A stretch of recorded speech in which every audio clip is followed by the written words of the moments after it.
Okay, welcome everyone. I think that's enough time for everyone to get their audio connected. So we thank you for attending on short notice. We are going to record this meeting so that you can pass it on to those in your company that maybe weren't able to attend. We're also going to have a PDF version of the PowerPoint shown today so that, again, you can use it for your own purposes, or you can also pass it along to those in your company that have not been able to attend this. We are going to continue. We ask that everyone stay on mute. If you have any questions, you do have the chat feature. You also have the ability to raise your hand in the webinar setting. Lizzie will be the one to handle any of those questions that come up. And so if you feel like it's really relevant, then she will go ahead and interrupt. Otherwise, we may hold it to the end because there is a question and answer section at the very end of the slideshow as well. So for those that may not recognize my voice or be able to see, my name is Tom Wood. We also, as I mentioned, we have Lizzie Safransky. She's the program manager. And so she is the host of the meeting. So if you have questions, you can send those chats directly to her. Todd Wood is not with us today. We wanted to make sure to put his picture up there so you guys can remember his face and know that he's still involved. It's just a really busy time. And so he is off doing other things. We have Logan Taggart, which you will hear from as well. And the newest member of our team, Federico Kenline. You may or may not know him, but he is filling a gap that was left when Mark Clary retired at the end of last year, beginning of this year. And so, we want to welcome him as well. He will be speaking in this today as well. And of course, we have our project coordinators, Allison Kilpack and Denise Ashby, which you guys interface with on a daily basis for most of you. And so we have them on the call as well. So as far as what we're going to go through today, we know that this change was pretty abrupt. And it wasn't on purpose. It's kind of just how things happened, and that's how it works in the utility world sometimes, is that you work up to something and you have to wait and you wait and wait, and then when it's time to go, it just happens very quickly. As a result, we know that there was a lot of miscommunication in some cases, and sometimes just confusion in general because the changes were so abrupt. Can we go back one slide, please? And so on this, we will cover today the changes that happened on the Retrofit Program, because those are different than the changes that happened on the Instant Incentive, Post-Purchase, Midstream Program. I know it goes by many names. And then we'll go ahead and also talk about the future of the program. I know that's been a question on everyone's mind, and although we don't have a crystal ball that tells us exactly what's going to happen, we can inform you with all the factors at play and hopefully answer some of your questions on that. And of course, like I mentioned, we will have a section at the end for your questions, so you can feel free to hold them if they're not super relevant, or again, if they are relevant to what we're talking about, we can absolutely address them at that time.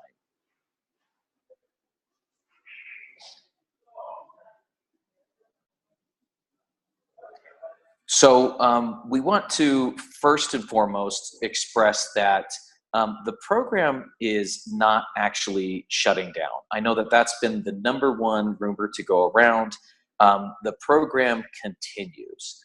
A lot of these changes are made so that the program can continue, but there is no date on Rocky Mountain Power's calendar that says the lighting program will go away on this date, and that date is definitely not July 1st.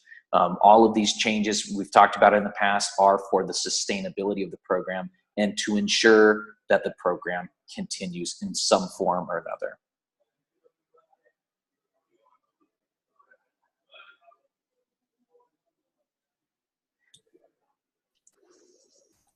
All right. Lizzie, yeah, Go ahead. Yeah. Okay, so what is happening? Well, we are having this, as Tom said, to address the misconception the program's going away. And the original change document didn't explicitly state which measures were staying the same. So that likely caused some of the confusion, and we'll be going over those specifics soon. And the program is not planned to go away anytime soon either, but it will continue to evolve. Over time, the programs had to adjust to changes within the lighting market. Just as you all have, 5 or 6 years ago, we didn't even offer LED incentives. And now that's all the lamps that we do have incentives for. It didn't take long for the LED market to evolve from where it was 5 years ago to where it is today. And it continues to evolve at a rapid pace, as you all know. And customers in Utah are demanding LEDs, and we've had to adjust to that demand faster than anticipated. I know in a neighboring state, namely Idaho, LED adoption has been slower than expected, and so their incentives have actually increased to reflect what's going on with demand and adoption and budget in that state. So just to clear up any confusion as to why Idaho incentives did increase. And then lastly, regarding budget, the program budget has increased over previous years to support these energy efficiency programs and achieve kilowatt hour savings in Utah. The issue isn't that we're cutting the budget. The issue is that we've already overcommitted the budget for 2018 due to the demand from customers wanting to install LEDs and even networks controls or other lighting controls as well. So we need to make these changes to ensure the health of the program in future years so that we can continue to have an offering for this program. Next. So where does that leave us? We have a retrofit program that's almost entirely controls based, and most of the midstream measures have been set to $0 incentive for through the end of the year. But let's start with talking about changes to the retrofit program. All right, thank you, Lizzie. So yeah, let's touch on the retrofit program first. Now, many of you may be familiar with this table. This was the table that was sent out in one of the emails announcing the upcoming changes. And it caused a lot of confusion because you can see that it only is addressing the particular items that are going to be affected by the change. It wasn't actually indicating what was going to remain on the program. And so you'll notice that the items or measures that are being set to 0 are the items with controls. And historically, controls have been pretty hard to sell to customers. And we had received some feedback that there should be a bigger incentive difference between the projects that incorporate the controls and the ones that do not incorporate the controls. And we agree with that. To help push those controls, you definitely need higher incentives to help with that. So we had planned to make some more gradual changes over the time, but the demand meant for these changes to kind of take place faster than we had planned, and the market really drove that need for the change. So if we go on to this next slide, you'll probably be familiar with this table here. So this is the brochure that you're usually interacting with on the website. Now, all of the items that are highlighted in red will be set to 0 kilowatt hours per saving for an incentive. And what this really means is that all projects moving forward they're going to need to incorporate controls in order to qualify for the incentives. Now, these incentives, they're on a line-by-line basis. If you install controls on half of a building and no controls on the other half, it doesn't qualify the entire project for incentives. It just means that the fixtures that do receive that have the controls installed will receive the incentive, and the rest will not. So you'll need to make sure that when you're inputting this into the tool, line by line, you're indicating that there are controls, because if there aren't controls on those lines, they will be removed and won't be eligible for an incentive. So there's really two important dates to be aware of. The first one that you're probably most familiar with is going to be July 1st. And July 1st is the effective date that these program changes go into place. But the other important date that many of you should definitely be aware of is June 8th. And so June 8th is the project submission deadline. And so what this means that if you have a project that you feel is better suited under the current incentive program, you're going to need to act pretty quickly here, because we will need to receive a completed application by 5 p.m. on June 8th to get that process. And we understand that, you know, this is ahead of the July 1st deadline, but due to the increased volume of projects, we're going to need that time to get the inspection set up, get incentive offers issued, and to get it all processed before July 1st. Now, these projects will be processed on a first come, first served basis. So we're going to process them in the order that we receive them. And we'll try our best to get all of them in before the cutoff.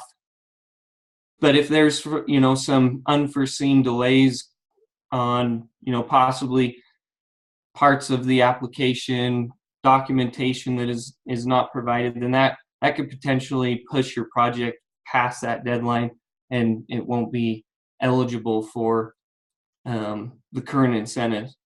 So if your project is going to include the controls, though, you know, and it's the approved control methods, and we'll cover what those will be here in a minute, then your project will be unaffected. You don't need to worry about the changes. None of the incentives are going to be affected by these deadlines if you already have controls planned in your project.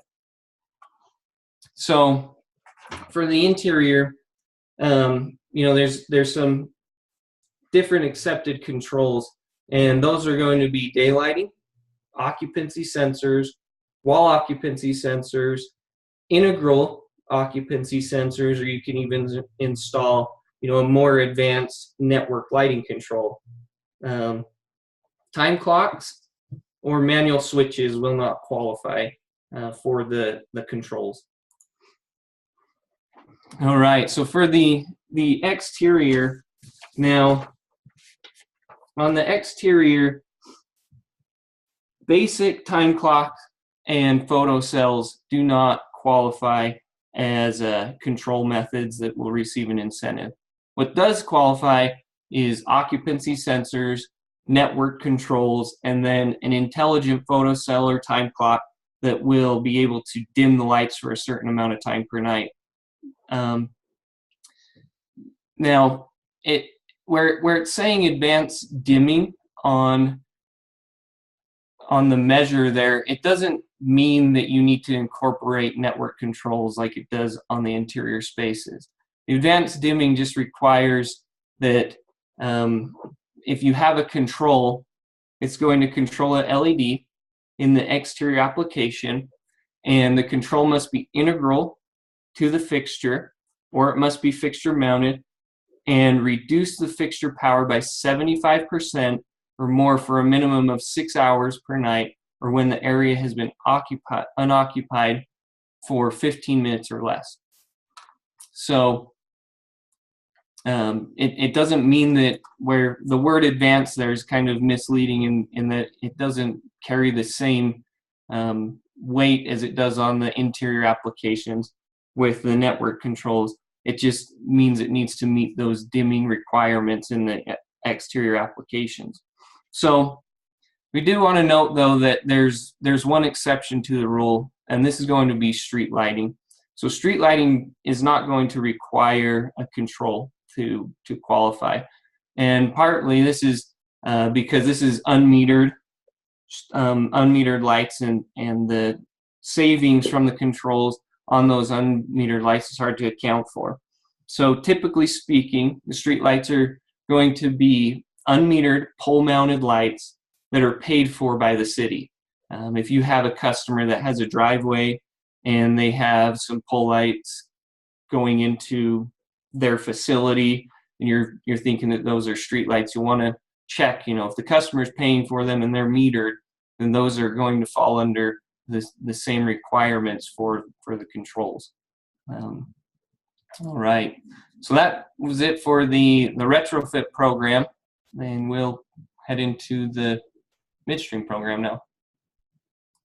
Good morning, everybody. My name is Federico Kenline. I just want to introduce myself since many of you don't know me. As you can see in this chart, the LED Instant Incentive Program has had some changes too. Why? Let's go to the next slide, please. There were multiple measures that were identified as being more mature in the market and already reaching a higher level of saturation, like the ones that you can see marked in red. In some cases, the LED option may be even cheaper than its fluorescent, HID, or incandescent equivalent. So like the standard program, we had a plan to phase out certain measures over time and make more gradual program changes. But the high demand meant we needed to make more significant changes faster than planned. Next. One good example of this is the TLEDs. In general, TLEDs market has matured quicker than everyone had expected. The reason the Type C TLEDs were left on the list is due to their ability to interface with control systems. Now, all Type C LEDs have this ability. Not all, sorry. C TLEDs have this ability. So a new requirement will be introduced on July 1st with these other changes. And this is that the product must be capable of continuous dimming. Generally, this will mean 0 to 10 volt dimming, but wireless controls are becoming increasingly more common too. To check this, you will have to go to the DLC listing, and this will indicate if the product will continually dimming or not. Something to take in consideration is that the Type C LED measure does require that the product be capable of interfacing with advanced controls via continuous dimming, but does not require that a control system be implemented at the time of the install. What's the intent with this? Is to ensure that the system is future-proof and can be integrated with systems such as networked controls and other options that will become more common in the future.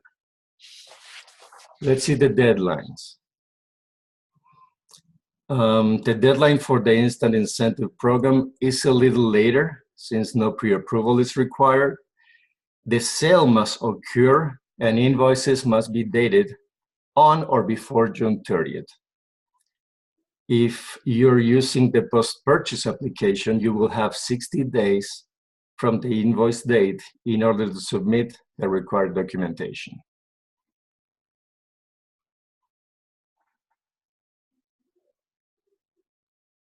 Thank you, Federico, for going over that. One of the things we wanted to point out as we were going through it, it did come up in the chat, the tables that we were showing that were highlighted, those are the current incentive tables. And so those are the ones that I know that everyone feels comfortable with, and we highlighted those. So like when Logan had showed that, they were highlighted in red that incentive was going away. If you really looked on there, it didn't say 0, it would say that the current incentive amount. So I know that there might be a little bit of confusion that we use the current tables and we mark them up just because the new tables are not available yet. So thank you for bringing that up in the chat, and just want to make sure that we clarified that. So we talked about all the changes that are happening. We also talked about that these changes happened a little more abruptly than we would have liked.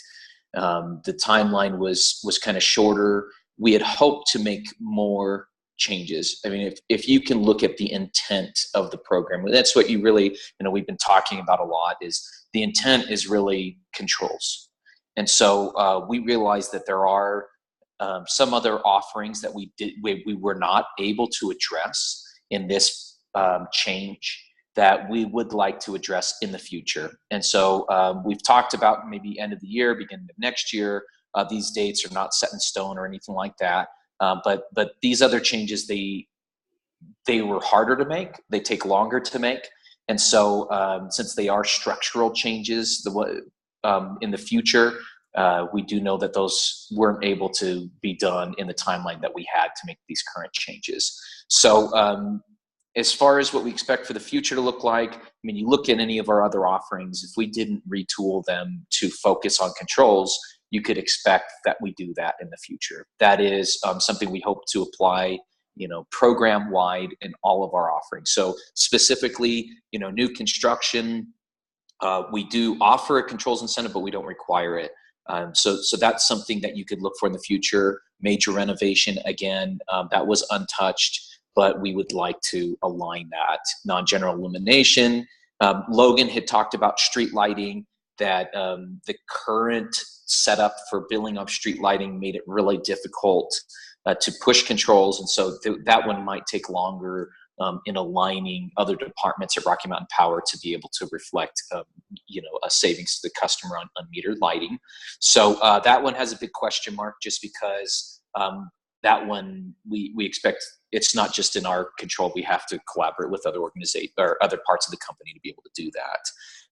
And then also the future of basic fixture incentives. This is a big one that's come up specifically. And it's been brought up of, well, how come you have a type C TLED incentive, yet you don't have a retrofit kit or a fixture incentive? And that's actually a great point. The truth that it really comes down to, it wasn't something that we could achieve in the short timeline that we had, but it's absolutely the intent to be able to have, maybe a better offering for those smaller customers that might not be able to make sense of controls. But that one has a big question mark by it, because it will all depend on the market reaction to our current changes. So as much as ideally we would like to do it, it really will depend on the supply and demand, the supply of our incentive funds and the demand for incentives. And so if we find that we did overcorrect in these changes that we made recently, then that would provide us some room to be able to bring back incentives. But if we didn't correct enough, then obviously we won't have the wiggle room to be able to bring those back. So really, that's the best we can say on that. Is we'll see what the future brings. It's definitely a possibility, but it's also a possibility that we don't. And that's something we'll feel out as these changes really take effect. So we definitely want you guys to be connected to us and to these changes. We want to be as transparent as possible. If you did not see the link already, it is here. It'll be in the PDF. That's the actual notification document, and you can read through it and see some of those changes outlined in that. Also, hopefully you've been getting the emails that we've sent across that, like I said, we've maybe over communicated, trying to be cautious and make sure that you guys were informed and that we are being as transparent as possible with you guys. So there are 3 emails that came out too. If you didn't get them, you can absolutely reach out to us. It says, the generic contact info is whatsmartbusiness@rockymountainpower.net. Obviously, if you have direct contact to one of the outreach coordinators, that's going to be the faster way to get any of this information. We are absolutely here to support you. And we do appreciate your participation in the program. Can we go to, yeah. So thank you, everyone. We do need to modify the program, but that doesn't mean that we appreciate you any less. If anything, it does increase our appreciation for those that support us, and we try to support you where we can. Obviously, some of these changes are they're kind of dictated by the market and the strength of the market, but what we can provide is additional support to vendors. trying to do things like this webinar in order to communicate the changes and help you navigate through it in a way that hopefully you can continue to participate in the program and that it can be something beneficial in your business. So now we'd like to open it up to any questions that anyone might have, something that we may not have covered. There were a couple that came in from the chat that I thought everyone could benefit from. The first one is, so to confirm, the type C TLED needs to be continuous dimming below 10, but controls don't need to be installed to receive the incentive. It's just a setup for possible future controls. Yes, and the comment about below 10, it doesn't have to be necessarily below 10 because there are actually 4 different types, classifications on the DLC for dimming. The first one is non-dimmable, so that one would not qualify. The step dimming one is the next one. That one doesn't qualify. And then the last 2 are, dimmable above 10%, and the other one's dimmable below 10%. So, or continuously dimmable, I should say. So both those last 2 would actually qualify. So whether it says continuously dimmable above 10% or continuously dimmable below 10%, those both work. And yes, to emphasize, you do not have to install controls at the time of the project.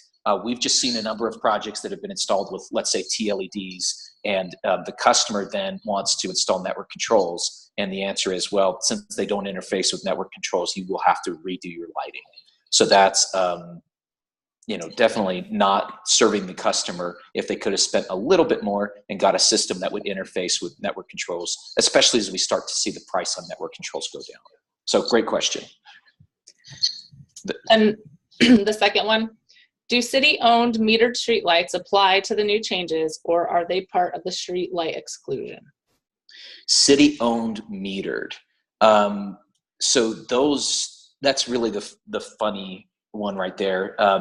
If they are classified as streetlights, then we honor it. If they're on a public street and they happen to be metered, then yes. I mean, we put very carefully in there the words, generally speaking, it's going to be unmetered because 99% of the time the streetlights that we see are unmetered.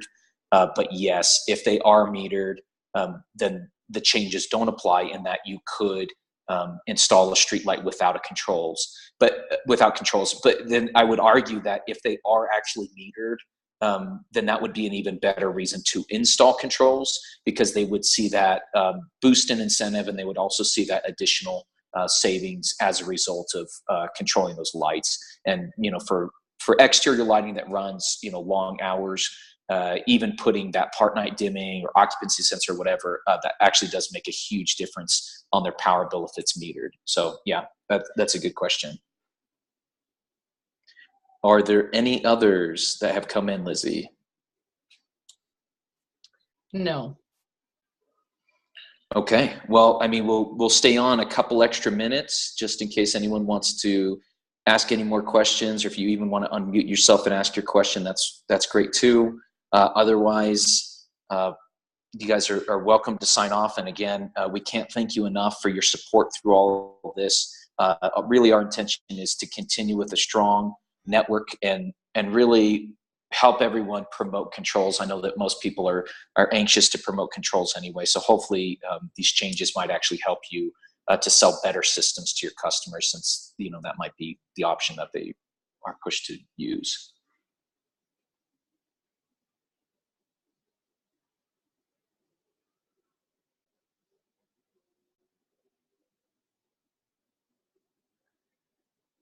Okay, well, it appears that no questions have come in. Everyone, you can absolutely reach out to us individually on email. That's another way to do it. But we'll go ahead and close the meeting then. Thank you again for attending. I had one last thing come in. How soon will this recording be sent out? We will be posting it on the portal, and that should happen relatively quickly. I would suspect within a day or 2. Great.